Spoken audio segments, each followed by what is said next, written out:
Welcome to Negotiating Happiness, the show that helps you find happiness, success, and balance in your work and life. I'm Adriana Fiestro, your host for this journey into entrepreneurship and personal growth. We're broadcasting live on 107.7 and 105.3 FM in New Orleans as part of the United Public Radio Network. We explore the latest strategies, insights, and stories from successful entrepreneurs and experts. From managing stress to building a thriving business, we've got you covered.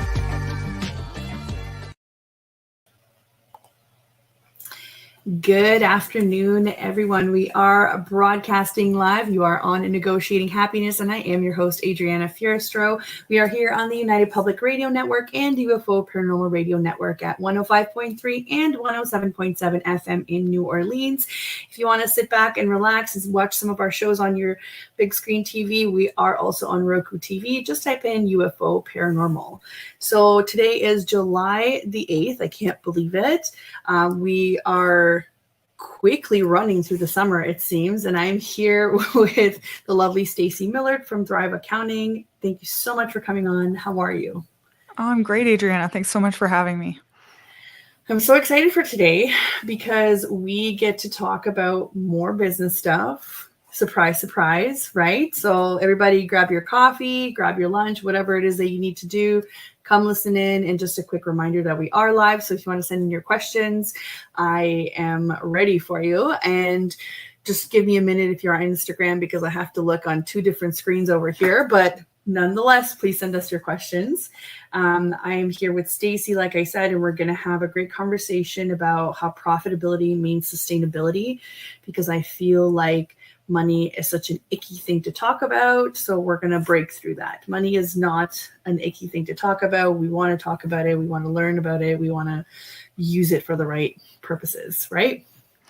Absolutely. I think one of the biggest hurdles is that people think when there's profitability and we start talking money, that they lose the human aspect of their business. It means, oh, I can't want to pay my team above market wages anymore. Or I can't, want to do free things for customers or community. It's like they think they have to give up the heart of their business to be profitable, but it's actually the exact opposite. It's just so kind because you can be sustainable and be here for the long run, still doing great things for people. Exactly. So before we jump into it, because I'm already excited about it, let's talk a little bit about who Staci is. So Staci is the CEO of Thrive Accounting, Canada's boutique accounting firm for small businesses. She's a mom of two, a multi-passionate entrepreneur, investor, board member, podcast host, and philanthropist. After working with thousands of entrepreneurs as well as her own 7-figure scale and exist, she believes in 3 non-negotiables for every successful business: making money, heart-led impact, and having a great life because of our businesses, not in spite of them. So that's a lot. You're doing a lot. I love it. I love the fact that we're able to get you on here to speak about everything. I feel like you have so much experience. So thank you again for coming on. Tell us a little bit about your journey and how you got here. Like, how did you start out? I was just a small town girl from the prairies, and my parents worked for government and big companies, and I always just had this view of what they did of like, man, they don't control anything. It was almost like they'd say like, oh, this, I could make this change, but it's not going to happen. And that lack of control really resonated with me. Also had a love for numbers, not necessarily numbers. People think accountants love the like 5 + 5, but that's not it. It's that I really love seeing the patterns and how things sort of went together to tell a story. And so I took a journey through accounting. It was quite safe. I was going to get my CPA. I worked for other people's firms. But through that, I finally got a hint of entrepreneurship, and I watched people have the control to make decisions for their business. And I could see the businesses that had those teams that were like, highly producing, but they loved coming to work every day, and they were having impact and doing all these things for their community. It was like, wow, that's amazing. And I also see business owners who had no idea how to do any of that, and they're, struggling and failing. But I watched people have the control over that. I think that's what really stood out to me. And I just fell more and more in love with business. Eventually, my own lack of control working for somebody else, and I'm like, we could be doing more here, led to me starting my own business, growing, scaling, exiting, restarting, and now I own multiple businesses. And I'm really passionate about helping people love theirs. Which is really, really important because that passion will show through your work. And I think your clients see that and value that. And that's what also becomes part of the whole, how do I sustain my business? How do I make it successful long term, and all of that? How typically when I start talking to entrepreneurs, I find that there's always a story or always a moment in their life that pushes them to finally get there. And you talked a little bit about not having that control over how to do things. I find that there's always a little bit of pain or a little bit of something that just goes, you know what? That's it. I am doing it my way. So do you have that moment? Do you want to share that moment? Yeah. Oh, I for sure have that moment. I worked for an accounting firm. I actually had a couple of these instances where I was managing basically an entire business for a couple of men. And I think they're very successful in their own way, but they did a lot of their networking on the golf course. And, I was back at the office, and I'm noticing that clients were wanting something from us, and we weren't giving it to them. We weren't answering their phone calls. We weren't really integrated into like helping them see their businesses thrive. We're just showing up when we wanted to. I think a lot of people have those stories with like accountants who really only show up at year end, and that's not how I wanted to do it. But one moment stood out in particular where I'd been working kind of late every day, trying to do things well for this business. And this accountant that I was working for was on the golf course, and he came in last minute. He's like, "Oh, hey, we're staying late today to finish these." And the conversation was interrupted by a student who was partying with my manager or my boss's friend, son. And they were like talking about this pool that was like the size of my house. And I'm like, what am I doing here? Like, I am killing myself for these people. And I want to do more for these customers. Like, I want them to feel the impact. And at the end of the day, like, I'm not benefiting for it. And I'm going to have a decision where I'm either going to want to check out, I'm just going to check the box every day, or I can go and have an impact. So I handed in my notice, and I was like, maybe someday I'll have that 4,000 square foot indoor pool, but either way, at least I'll love what I'm doing. Right. That's such an interesting point that you made. You either check off the boxes and you're getting paid a salary, or you actually make a difference. And I find that that's the difference in a lot of people's working styles or the way that they think about things or how they come up with these ideas. Do you, like, at what point did you think, you know what, I'm not busy enough, I think I should take on a couple more businesses? Yeah. Well, really, it was that I had exited my first business. So the funniest part about that entire decision was that I was working for somebody who was like 65, and I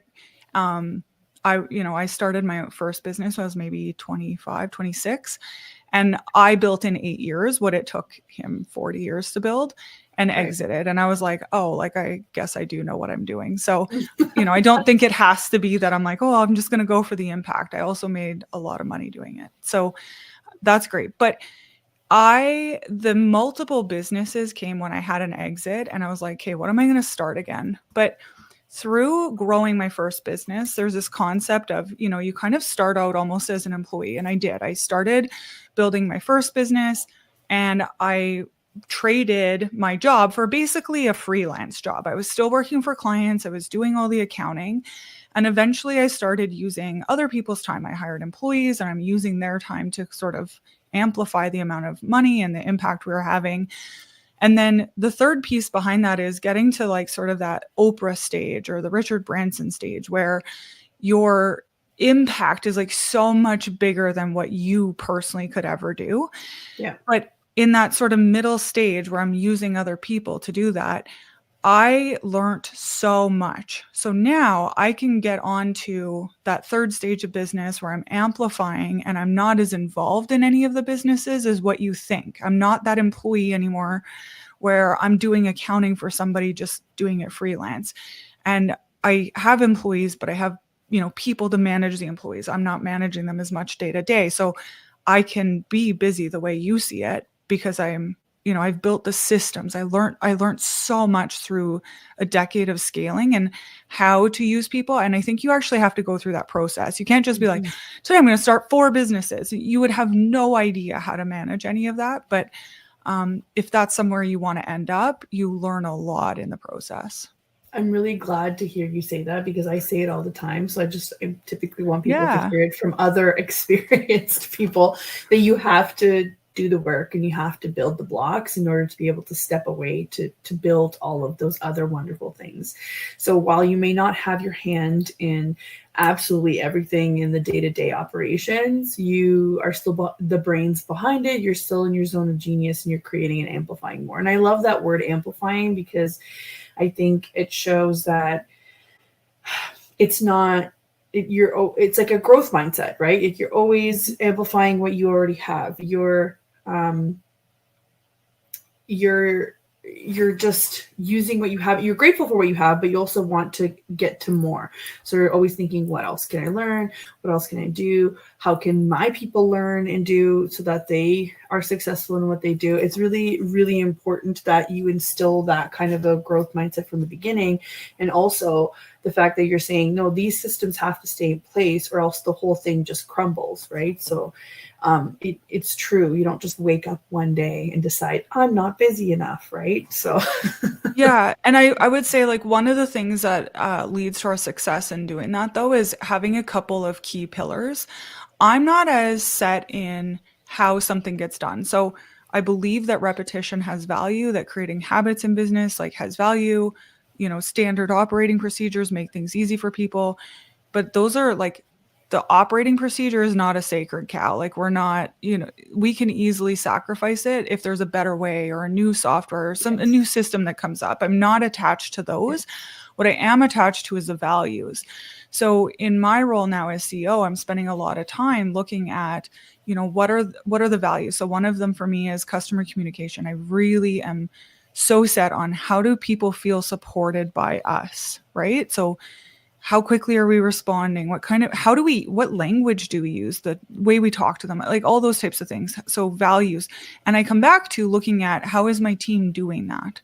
Right. So are the systems that we have in place supporting that? And that's where like my role is now, but it's about sticking to the values, but not necessarily how we get to the goal stays the same, but how we get to the goal might change. yes. And yeah, I think it's so important. But that's part of sustainability, what you're describing to me, understanding that you have to change things, you have to audit things, analyze in order to get the best outcome or the most efficient outcome. And I do work with businesses sometimes that have a very hard time changing things. They'll say, why change it if it's not broken? I said, well, it is broken. You just can't see it because you've been doing it for the last 20 years the same way, right? So it's very important just to understand that yes, while you have these standards and systems in place, you're not done.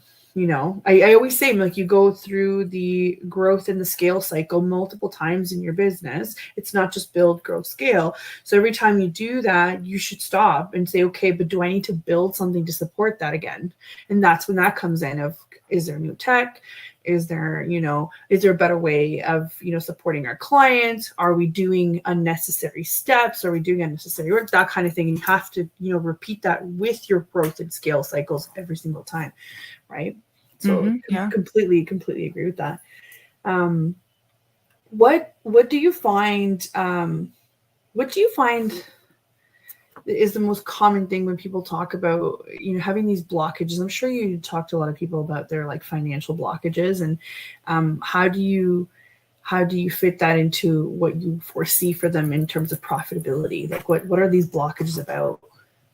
Yeah, I think the biggest thing that comes to mind is just this fear of somebody witnessing maybe our flaws, right? I think that our human nature is to want to thrive, to want to fit in, to want to succeed. And a lot of the time when it comes to money, it can be, I don't know, people use the word embarrassing, like, oh my gosh, like, I haven't looked at it. Don't look at my mess, or I'm not where I want to be. And we don't want to point out those flaws. So there's this nature of just hiding from the problem, right? And at the end of the day, I think it's actually just a huge opportunity. Many of our clients that we work with, once they finally, take the dive of like, okay, I'm going to get it in order, the perspective is there. And all of a sudden it's like, oh my gosh, they know what to work on. They know the area of the business that's hurting. It's probably not the one that they thought it was. And there's just so much empowerment in it. And very quickly they can get results, but it's the fear and the hiding of like somebody else. When I have to let somebody know where I'm at, usually we're watching people, hide their information from their spouse, and their friends don't know, customers don't know, the team doesn't know, really nobody knows. Maybe they're not even filing taxes because they're not willing to admit where they're at. And it's really something to get through. And, once we've gotten over that, there's other layers to it, right? Of, like overspending and then making decisions of like, that's it, we're cutting everything. And those can be volatile and hurt a business because, operating from extreme scarcity mindset, we're not investing in the right places that can have results, and we're not doing that. So we started addressing maybe some of those concerns, or the I have to do it all myself. The other one that's really common in scaling is business owners not understanding what value they provide a business when they start replacing themselves and some of the things that they do with employees. Like, especially we were talking about, like, you start out doing the thing for the customer. A lot of service-based businesses, or even in retail, you're like, you're wearing every hat. And as you start hiring people, you start feeling less and less like you're giving to the business. So there's like almost an identity shift of like, okay, what value do I even bring to this business anymore that people have to overcome? And that's a very individual experience for each person and what they went through. But it's also hands down like the most empowering as you work through it. Yeah, it depends on the mindset that you've got going on, right? So that's very interesting. So how do you, like, what kind of tips do you give people, or how do you help them get over these kinds of issues? Yeah, I mean, the hardest part is really just that the number one is that they have to move through some of it themselves. Like, they have to choose to get help.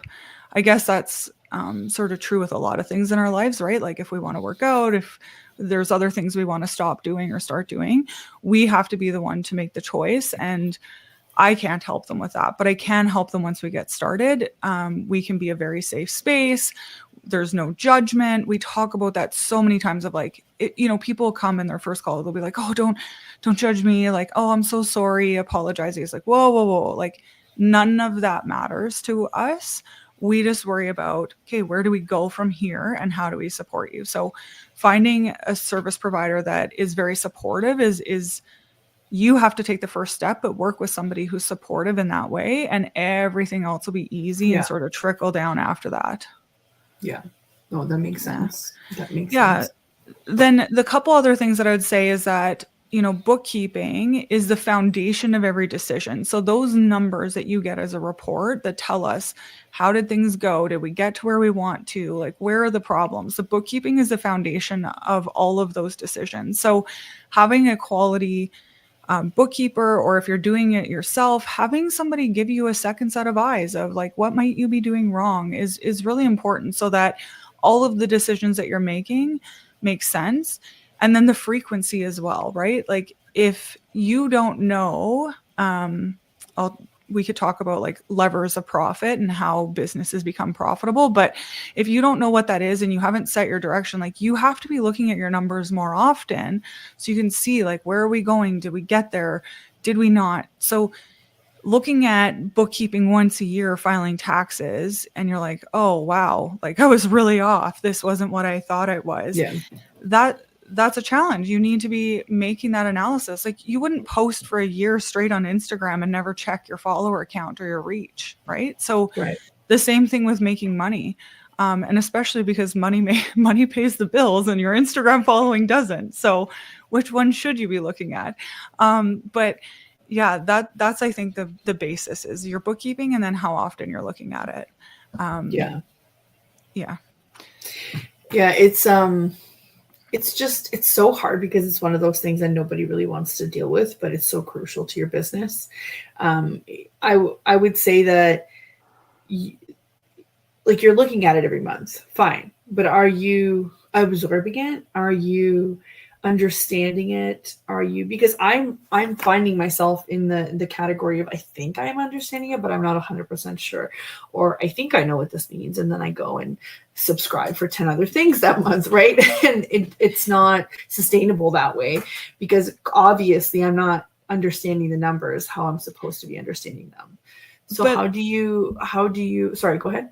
well, I was going to say, I think the problem with that is that one, maybe we don't understand the numbers, but it's a skill set like anything else, right? So like if we're marketing in our businesses, like, we could be a massage therapist, but you have to learn how to market your business. You have to learn how to sell it. You have to learn how to understand the numbers. So first we have to come in with that like learning mindset and what are we going to learn? And then the second piece behind that is I think we're failing to tie in our numbers to our strategy. I think a lot of people don't have the strategy. They're just like, well, I want to make more money. And so that's where you're like, that's pretty easy. You look at the bottom line. Did I make more money or did I not? And then your analysis is done because your strategy wasn't really set. So it's Right. going layers deeper of like, okay, so this month, like how many people do I want to impact? What does that mean for the strategy in the business? If you want to take on more customers, what does that look like?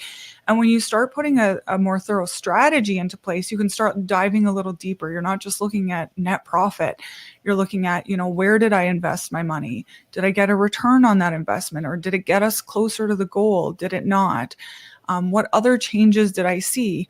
Why did I see those? And all of a sudden, when you start asking those better questions, now you're like, oh, these numbers hold so much more information than like you look at profit and loss, or you look at an income statement and you're like, okay, great, that's how much money I made. Right? Like the strategy has to be there. So what are the goals, and almost like asking yourself the 7-layer deep goals, right? Like why, what does that mean? What do I have to do to get there, so that you can have better information and sort of more information, and you have more to look at than just profit. Yeah. I also don't think that we're actually recording everything right, in terms of, great, you have a bookkeeper, your books are clean and whatnot. What about all the things that we do that we don't get paid for? Because at the end of the day, yeah, let's say you're making money and you're, this is going up, it's a steady increase, but you're then working like 10, 20 more hours than you were before, unpaid, because you are doing all of these things to work with your whatever your strategy is. I don't think we're understanding that our investment is much, much higher than what we're seeing on paper, right? Like your time investment. So I come from a legal background where you would have to track your non-billables as well, right? So it's a little bit easier for me to think in that way. But I think for people that have never been in that situation, don't even understand how to track their own billables, especially if they work on flat fees. Sometimes people will be like, oh yeah, I just have a flat fee. I was like, okay, well, how long does it actually take you?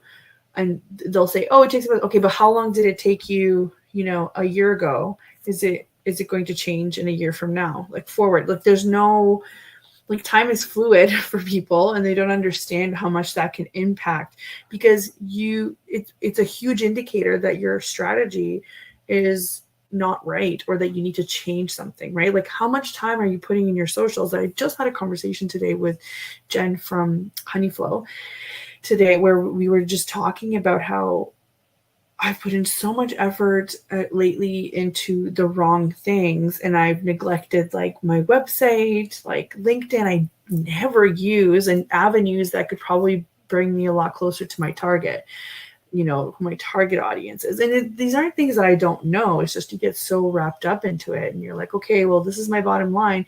And I'm sitting there thinking, oh my God, I spent so much time doing all of these other things that my bottom line is probably actually a lot smaller than what I think if I were to get paid for that, Okay, this is such an important topic of like how time fits in. So one of the things that I really encourage business owners to do is a time audit. This just as much as like, oh, I don't want to talk to people about my money situation. People really avoid getting honest about where they're spending their time. It's like being ripped open. It's like you're standing on stage naked, and people hate it. But it's so, without looking at it, you can't make change. So one of the things though that I work with people on is if we show up and we mark down everything we do and what those would truly cost us. So when we're wearing all the hats, like what does the marketing cost us? What does the bookkeeping, what would it cost us if we hired somebody to do all this? Then look at like, what would I need to be paying myself as the owner and all these roles in this business? What would I need to be paying myself? And if we adjusted our profit and loss statement of like, oh, I had to pay this all out, you get a very different perspective of how well the business is doing. And even in each one of those pieces, like you said, is like, oh, wow, like I invested X number of hours in marketing. I would have had to pay somebody in this to do this. And like, did I get a result on it? And all of a sudden you're like, oh, like I am cutting this out here. I'm going to cut all these things that don't really lead to my result out. And I'm going to double down on this other area that is doing well, or that I do think I could have impact. And so we're looking at, like each one of those actions in terms of dollar value per hour and like, what are they getting us a return? And then we're also looking at like, how does the business survive? A lot of business owners aren't at the point where they're paying themselves, or they're not paying themselves a market wage anyways. And if you learn that about your business, so you're not just taking the leftovers, you're not like, I'm working 75 hours a day and, I pay myself $30,000 a year. When you start looking at like, how much effort did I put in? And like, this is $100,000 salary. You're like, ooh, I got to change that because this isn't sustainable. So how do we create other systems? We're forced to use software. We're forced to use AI. We're, forced to use an assistant for all these things that like my hourly rate is way too high to be responding to these types of, these smaller administrative requests. And you start making all the changes that just make your business actually sustainable. Right. And that's kind of what people forget. Is that, but if I do it, it won't cost me anything. And that's absolutely incorrect. If you do it at the hourly rate that you should be, kind of focusing on future business or development, it's going to cost you a whole lot more than if you're paying somebody their hourly, wage, or if you're paying for a subscription to do it for you while you're sleeping. Right? Yeah. So one of the challenges though is like, if you're bootstrapping and you're scaling a business, when we start, like we pay for things in one of two ways, time or money. And usually money is a short resource, right? Like we have a set initial investment. And so oftentimes we're paying with time. What has to change for somebody is that they have to be more discerning about where they spend their time. That's where like, looking at, how much did that cost me, even though I didn't actually pay for it, how much did it cost me, puts perspective on things of, do I want to be investing there? Because without looking at, how did it go? Did it work? This time investment work out well? You're really just throwing caution to the wind. And like, that's not how we land on a successful business. It's test and track. Growing a business is all about failing over and over and over again until you get it right. So the quicker you can overcome failures, but if you're not looking at them, well, like in air quotes, failures, right? Like if you're not looking at it, you're not going to change it. You have no reason to change what you're doing. People don't like talking about their failures just as much as they don't like talking about their money, right? Which is funny because that's the main reason why you have these blockages, right? When it comes to money, is because you're not doing kind of, in one of the episodes I used to call, you got to do a postmortem on your failed event. We've all been there. If there's some coach out there telling you that they haven't been there, they're either lying, or they're not really a coach with any value to add, because they haven't gone through the cycles of business, right? So failure is very much a part of it all. And I think until people get comfortable with that, or comfortable talking about money, they're never going to go anywhere. And I have these conversations with my clients all the time about pricing, right? It's like, how do you, I don't know. Like, I don't know if this is too much, but nobody ever puts in right away, like when you first start, the perspective of, but what is this worth to somebody? What is the value that I bring? And I think the moment you realize what the value is, that's when these pricing questions, get a lot easier. And that's when you're able to kind of like move forward a little bit more towards that being profitable scale. Yeah, what you just said, there's like two things that I think are really important. One, I look at investing in my business, whether it's my time or my money, in a way that's like I can always bounce back from my investment. So we're talking about failures and like being afraid to look at them. But I think it's important that we're making decisions like, people who count cards, like they don't put their entire pool of money in on a bet. They leave themselves a little bit so that they can come back from that. And like true entrepreneurs, that is honestly what we do, is like we go like 90% in, so we have a plan B if things don't work out, and we can still come back from our failure. But the other thing is we're not talking enough, absolutely not talking enough in business right now about how we serve people. And I get so frustrated by this, of like, your business literally only exists to make somebody else's life better in some way. That is the only reason. If we can't give them a reason, we're not like, oh, hey, you make my life worse, I'm going to give you $50 for that hat. Like, I hate it, but I'm going to buy it. No. So why are we having all these conversations like on social media and online about like, here's what I want to charge for pricing, or charge my worth, and all this stuff, where it's like, cut the crap. Let's look at what are we bringing people in terms of value? How do we make their lives better? Yeah. And I'm watching some major shifts in different businesses, life coaching. I'm watching, people with that rise and fall. Like it was crazy how much people were charging. And then all of a sudden the industry is noticing like, ooh, I didn't get very much from that. I'm not willing to pay it anymore. In my own industry, I'm watching bookkeepers. The tools, the software and AI has gotten so great, and the bookkeepers are not willing. They're looking at how much money do I make? What's my own financial security? Instead of looking at like, how much value do I provide a client? Because now those tools allow them to do it faster or quicker and less expensive. And if they're not shifting with that industry and looking at the value they provide a client, clients are going somewhere else because it's cheaper. Yeah. And I think that's part of the whole, like, I have to shift. I don't care that you've been doing it this way for the past, 15 years. You got to shift with whatever the market is. Prime example that nobody seems to draw parallel to like AI now is you've got all these really successful businesses that have never needed a website before COVID, and then they went bankrupt, or they never needed to do digital marketing, and now they're struggling. Nobody's sending them a lead anywhere, right? But I know that seems like such a, well, yeah, they should have seen it coming, but they wouldn't have, because they've been looking at the numbers and they were saying, don't fix it if it's not broken, right? Like that mentality, instead of going, hey, I'm in my little bubble and I'm still doing good, but what's everybody else doing like around me? Like what's the tech world looking like? What are the trends? What are people's needs? What kind of value? So it's that same idea. Like, I know people scoff when I say, well, yeah, no, I have a website. I was like, that's not the point. You have to draw the parallels between what you're doing now and what people are preparing to do in like 3 months, in 6 months, in a year, right? Like, you always have to kind of look around to see what's changing. Am I changing with it?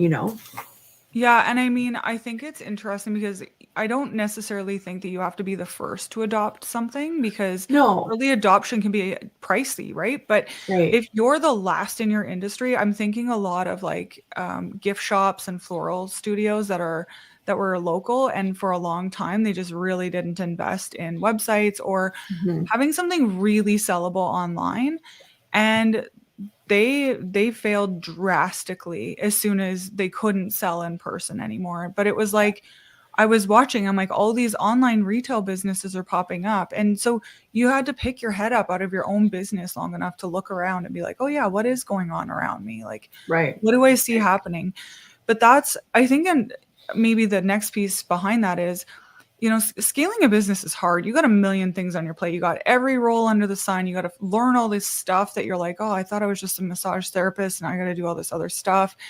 But now you're also being forced to take time out of the business and out of those 1,000 things you have on your plate to take your head up. And that's a skill set in its own that has to be built. That 50,000 foot view of, what else is going on around me? What are some risks? What are some areas of opportunity, and being able to look at that, where I talk lots to business owners about this, of almost being your own board of directors. So if you think of a Fortune 500 company, I'm like, what can we learn from them, right? There's a few things, but one that stands out is they have this board of directors that's not in the business every day, that's giving direction to the CEO of saying like, hey, have you thought of this? Or, they're sort of removed from the business. So I'm a huge fan of putting on that hat, and it might not be daily. It might be once a quarter, maybe once a month, but putting on that hat, even above the CEO, those are really those like strategic level thinkers, that you have to build that skill set up in. Yeah. And I mean, man, scaling's hard, right? You get there further, but you can do some things to make it easier. Like have, a board of directors, or have a list of people who strategically help you pull yourself out of the day-to-day. And you can have that group and just say like, hey, I'd love for you to, give me some insight. What are you seeing from the outside in? From people that you think could help the business, strategic areas like marketing, finance. Like think of the C-suite executives that you would see in a Fortune 500, and they make it easier for you to do that. Right. So I've got a ton of questions and comments. Yeah. I'm just gonna stop for a minute and just do a quick intro. So for anybody that's just tuning in, you are listening to Negotiating Happiness, and we are live on the United Public Radio Network and UFO Paranormal Radio Network at 105.3 and 107.7 FM in the beautiful city of New Orleans. And some of our shows are also on Roku TV if you wanted to watch us on TV. Now, I am here with Staci Millard from Thrive Accounting, and she is teaching us all about profitability and how that means sustainability. We talk about money, we talk about failure, we talk about all of the things that people don't usually like to talk about so that we can learn from them. Now, Staci had just talked about, having,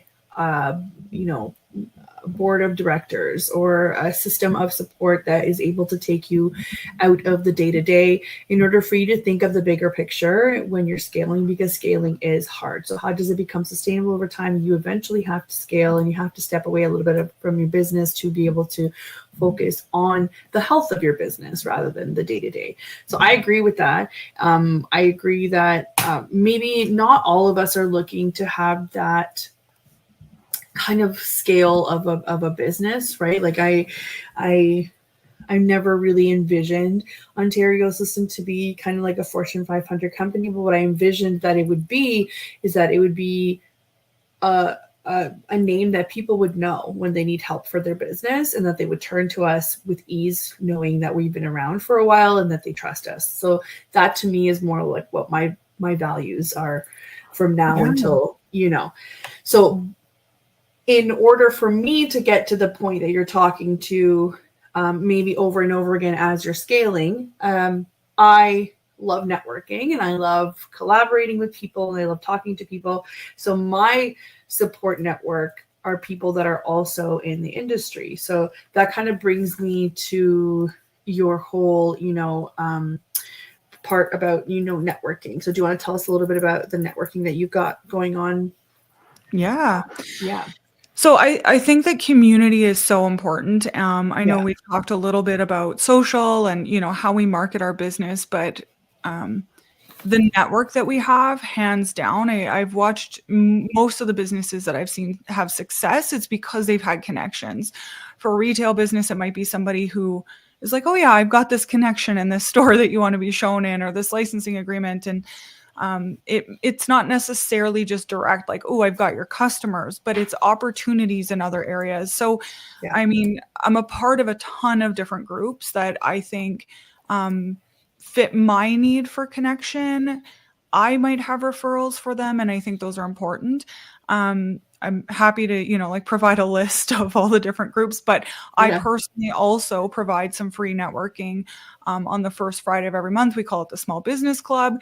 We have an amazing Canadian online business summit, or Canadian summit, happening in October. It's online, but it's for everybody from brick and mortar to, larger scale businesses, because I want people to connect. Like, I was in a room a little over a year ago, and we were talking about one of my businesses, and I was like, oh, I've got it. Like, now I just need to go implement. We were masterminding, and I'm like, yeah, I've got it all I need. I just need to do that. And somebody pushed me. They're like, no, like if you needed a connection, who would that next level be?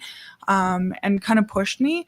And I said somebody specific that I thought could gain a lot of visibility for the business and be a great partnership. And Yeah. one of the people at the table was like, oh yeah, she was my babysitter. Like, I'll introduce you to her. And I was like, man, the power of asking and feeling comfortable to ask, right? I was like, are you kidding me? Like, this person has millions of followers on Instagram and she was your babysitter. Like, okay. For me, it was like, I wanted to partner with her because of the lifestyle and what, like, her values, but I was just like, this is unreal. So the power of asking is so important, right? Yes. But Yes. how does that fit into your business? Like, I think it goes back to understanding, like, what are all the roles that you play? How does networking fit in? It can't be the only thing you do, because at the end of the day, if all you do is networking, who's doing the work that brings in the money, right? Yeah. But I think if I had to pick between doing social media and networking, I would pick networking. I 100% agree. I love it. I think getting to know people is wonderful. Even if you're not a people person, I think you have to see the value in it if you have a business, or even if you're a little bit shy. Like we ran a retreat last year and we had a mix of entrepreneurs, and we were kind of worried of like, how's everybody going to mesh together? It was fabulous. Like we had people that would describe themselves as introverts. We had extroverts. I'm an extrovert, right? And everybody was willingly participating and willingly sharing. And it is wild how many, you get a small group of people together, and that group knows thousands of people, right? Mm-hmm. So it is crazy that this person that you wanted to collab with was somebody's babysitter, but at the same time, I get it. It's you have to, if you're in these same circles, or if you have some life experience, you're bound to meet people everywhere. So it is really important to ask. And at first, when I started attending these networking groups, I was always like, what do I ask for? I mean, obviously everybody wants more clients, but that was never the point of it. The point of it was, think of what the very next step that you need is, and that's what you ask for. Like, obviously everybody wants more clients, but you're not asking for them to, like, you might say, I have this ideal client, but you're asking for a connection that could bring you there, or you're asking for a connection that could actually, build the next part of your journey. You just never know, right? You never know what that might bring. Yeah, and I've been in groups where you go in and then they instantly, it's like, okay, well, I'm looking for this client. And I've also been in groups where, the odd person happens to say like, okay, I'm looking for a client, like, who's got a referral? And I don't know about you, but for me, business feels ick doing it that way. Yeah. I'm like, I don't know you. I don't know how you do business. I don't know your values. Like, my reputation means a lot to me. I put a lot into maintaining it. And so I don't want to put my name on the like hook for a stranger. So what if you went into a room and you're like, look, I'm looking to meet new people. Can I do something for you for free? Just so that if you run across somebody that, might need me, you know how I do things and what to expect. And then you're willing to vouch for me. Like, people aren't willing. They're just instantly, not people. Some people are short-sighted in how they approach it. And if that's what the room is full of, I'd argue, like, go find another room. There's millions of rooms that you could be in. It doesn't have to be just like a very monetary exchange. It can be about relationships, and those are the ones that pay off, right? It's not just one referral. Now it's like 10 over time or something like that. Or it's just more people. That's what I mean. It could bring you to the next, part of your journey. It doesn't necessarily have to mean, an invoice in your CRM right away. Because if that's how you're doing it, I think you're running more on the scarcity mindset of like, I just need another invoice.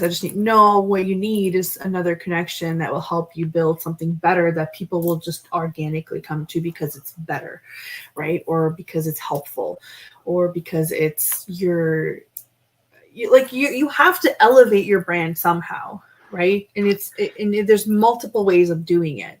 And if you're not thinking about your brand or your reputation or the quality of work that you put out, then I would argue that no matter how profitable you are right now, that's not going to be sustainable. I think that scarcity mindset also has clues that you really need to look into. So if like any of this is resonating for you, it's like, There's a couple things that I see commonly of people like burning the bridge and quitting their job very quickly. And like, I'm going all in this. And what I would say is like, business is a new skill set. So you actually don't know what it's going to take. You don't know necessarily how quickly you could build it. And if you haven't put that legwork into like, do I have the network, and ask yourself those questions, then very quickly we hit scarcity, because it takes time. It takes time for those seeds to, grow and flower and bloom, instead of just like putting them in. So I see that often, that scarcity mindset come up when somebody's jumped into business, not knowing what to expect.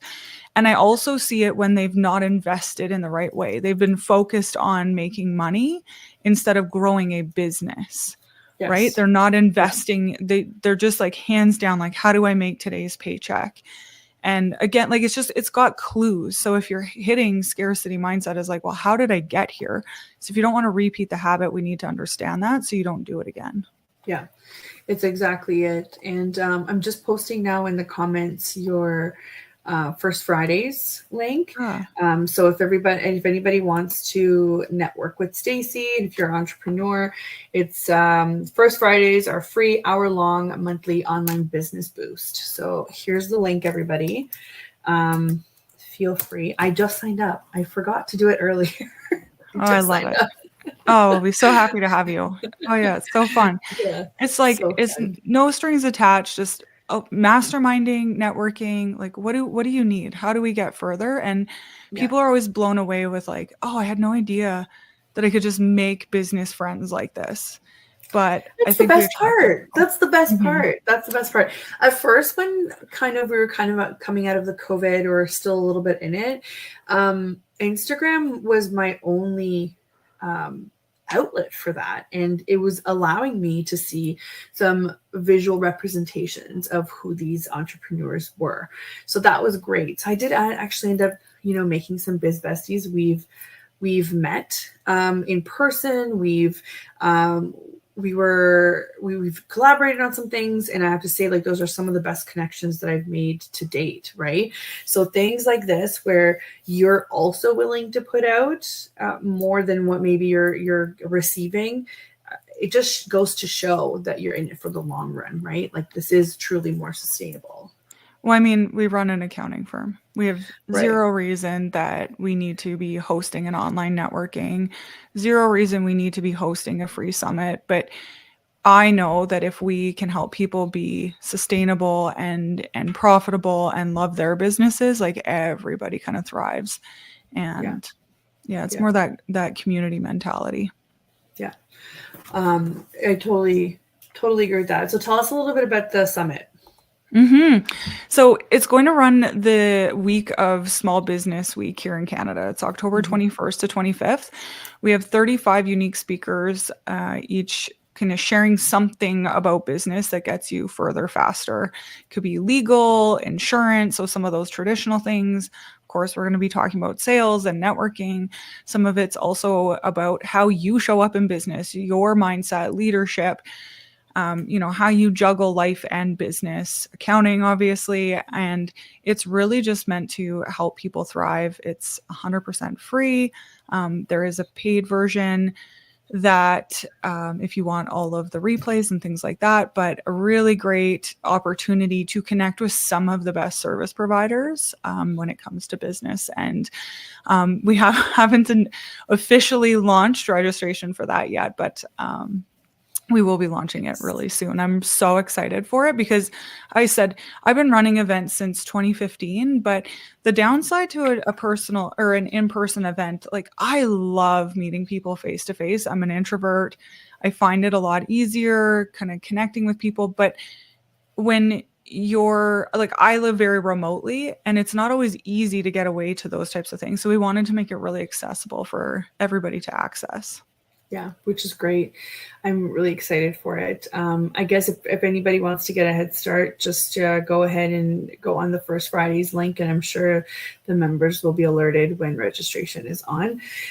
It's really great that it's also a free resource where you can potentially meet a lot of people that are, kind of in the same boat as you, or maybe they're more ahead and you have lots to learn from. So that's awesome.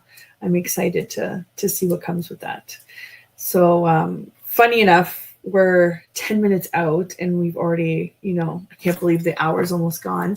I usually leave the personal questions till about the end, more in the sense of, you, Staci, as an individual, not as, all the other roles you have in your life. What makes this worth it to you? Like, what do you do that kind of fills your cup? Like, I know you want to help people and businesses, but I want to know about you, like what do you do? For me, it's travel, right? So where are you at with that? Yeah, and you're probably going to ask me to leave all that behind, but it's so funny. My sister finally was like, "Oh, you're human design," and like maybe like astrology or something. It was just like this is your nature. I couldn't describe it before, but it was just something I was born with, is like that sense of contribution. So after exiting my first business, I did take a number of months off where I wasn't sure I was ever going to start a business again or what that would look like. And I will tell you, like, I actually ended up depressed from a lack of contribution. And if you know me, like, it's not always paid. I'm very generous with my time. But that lack of contribution left me in a pretty dark place. So for me, it's just about how I can show up for the community, leaving the world a better place. Everything we do, as a family, everything I do as an individual is about that. Whether it's like my health and my eating habits are like, okay, how do I show up as a strong person so I can make a contribution? Of course, like, I enjoy other things too. Like, I enjoy a cup of coffee on a Sunday morning when it's sunny out and the birds are chirping, and enjoy downtime for sure. But my biggest driver is contribution. That's good. So that's basically what brings you your happiness. Yeah. Yeah. That's good. That's a good, I think that's a good trade-off, right? I love that you love travel. Like, so one of the things I learned about myself earlier this year is, like, I'm on the spectrum for autism. The idea of traveling is like, I don't do well with that. Like, I'm now like scheduled for my like third trip to New York, and the first two never happened. And I was like not sad about it. I'm like, oh my gosh, this new place and the idea of all the people. I'm like, one of our mutual friends, I'm like having to be like, look, like maybe I'll just fly to you and then we'll fly there together. So I just don't have to show up alone. So I love that you love travel. I always have that like, oh, it'd be so cool to just like be totally in love with the new experiences of places and like getting to enjoy that. I guess I just at some point had to admit, like, that's not me. I love that you said you weren't sad about it. I'd be like devastated. Yeah. What do you mean that's not happening? I'm going anyway. Like, yeah, no, that's funny. Like, oh, good. I'll cancel that flight. That's so funny. I love that. I love that I get to know a little bit of you through these questions, and it always surprises me when people say, like, I had one guest that said that waking up at 5 a.m. and just working out before the world is awake is like the best thing for her, and I'm like, oh my god, that sounds terrible. That does sound awful. Right? But that's what brings her that boost of like everything, endorphins, happiness. She gets to be in the quiet. I get it. It's nobody's awake, nobody's bothering her. It's like her time, right? But for me, I'm like, get all sweaty and everything at 5 a.m. No, thank you. Yeah. But yeah, we all have different, drives. For me, knowing that I have like a trip coming up, or even if it is work related, I'm okay with it. And I'm just like, yes, this is the only time I will never complain about having to go somewhere at 3 a.m. or 4 a.m., 5 a.m. I'll be at the airport. I will be tired, but I will be there and I will be happy, right? Like, that's just my let's go phase. Don't get me wrong, travel is uncomfortable sometimes, and I have done it the very like student-y kind of way. And I've done it the opposite too. I think you just have to find happiness in whatever it is that you do. I don't say I would prefer one over the other. As I get older, I just find that these experiences are worth more and more to me. Just like you said, you feel like you need a purpose at all times. And for me, I feel like when I travel, I just learn so much that's my purpose for that moment, right? Like, I'm enjoying the moment, but I'm learning. So I love that. And I think it's so interesting because I find so much joy out of like those smaller moments. I read this quote about how like life happens in the moments in between. Hmm. So what I really love is not feeling like we're rushed. And oh my gosh, I did a reel about this a while ago and I just felt like it really hit for people. Is like we literally schedule our lives the same way we drive cars, which is like if the speed limit's 100, you're going 110. Like, and if you're not, or I don't know, you're in Toronto, so it's like probably 140. And if you're not, people are mad at you and they're yelling at you. And like that's how we live our lives. But Yeah. for me, it's like, how do we get to like, I have two daughters, they're 6 and 8, but I love being able to like teach them a lesson, like unpack, like, why did I say that? Or they notice something and just being able to have like a little bit of time to like, oh yeah, like, oh, I wonder how that person was feeling. And those moments in between are just like so magical. And Yeah. thankfully I just don't feel like I got to travel to experience them. But however you get those moments is Yeah. like inserting those in your lives is like, that's what makes life, right?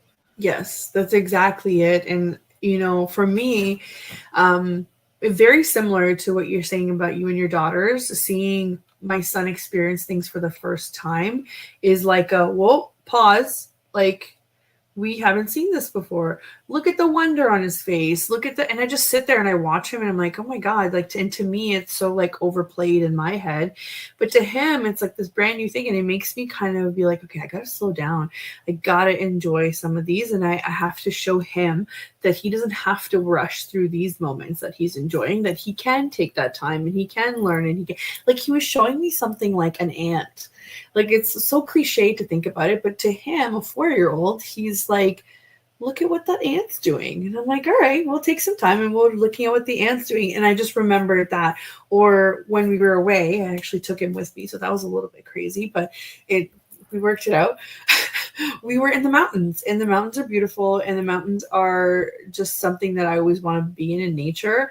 We stayed at a place that, there was like 6 steps down to a river. And all I wanted to do is stick my feet in that river and just sit there in the sun and do nothing. And I thought about it, how I can't do that here because I'm going at 140 an hour, because somebody's like, even during the show right now, I already got 2 phone calls during this show. Mm-hmm. So like that never ever stops for me. So I think travel is where it's like kind of like my excuse of, my phone's off. I'm going to go do this and I'm going to enjoy it and breathe through it. And you know what I mean? But so maybe what I would say is like, I found a lot of power in scaling a business. I'm not talking about Fortune 500 because I've never had an ambition to do that, but scaling a business so it's not just all on you. Like, do you have a team? Are they capable when you want to step away, right? Yeah. I just think there's so much value in that. And that's kind of one of the reasons that led me to scaling businesses is like, I just don't want to be the person responsible for everything. I want to be a part of a team. Yes. So I'm somewhere in between that, where I had so much help from my assistant. Shout out to Rachel. She did a great job, and I was able to step away for 3 weeks. And to me, I'm like, this is why I'm doing it, because I can leave for 3 weeks and things aren't burning down to the ground, right? So that's exactly it. It's the flexibility, right? Like, this is why I went into it. Like, I have a small kid. I'd like to do more of this stuff. So for me, those moments come from when I get to remove myself and him and just go places and try new food, But yeah, the travel doesn't make me as anxious as it makes some people, and I recognize that. And I've traveled with people before, and I can say that I'm probably a lot more like, oh yeah, this happens, it's fine. And whereas other people are like, what do we do? Nothing. You just live. You can live. Oh, I love that. Yeah, that's so funny. Well, thank you so much for coming on. I had a great time. I'm sure we could probably put like 10 more of these together if we wanted to. So come back soon. Yeah. Oh, I love it. I really appreciate you having me on, but also I appreciate what you do for businesses and how you help take some of that burden away as they scale. So love to support you with that. Yeah. Thank you so much. And again, I love your outlook on, you got to put in more in order to receive on the back end. That actually helps you build rather than just receive right away, which is a really important skill. I think that people tend to learn later in their journeys, but obviously you're so experienced with it and it just comes off very organically, which I love. Thank you so much for coming in here. Thank you everybody that joined us as well. We will be live again next week, and huge shout out to the network, the United Public Radio Network and UFO Paranormal Radio Network for giving us this platform to be able to spread our messages and to help entrepreneurs everywhere or people thinking about becoming entrepreneurs. So just a reminder, you guys can send in your questions and comments and we will feature them and answer them to the best of our abilities every week. Thank you so much, Staci, for coming. And we will see you guys next week. Amazing. Thank you.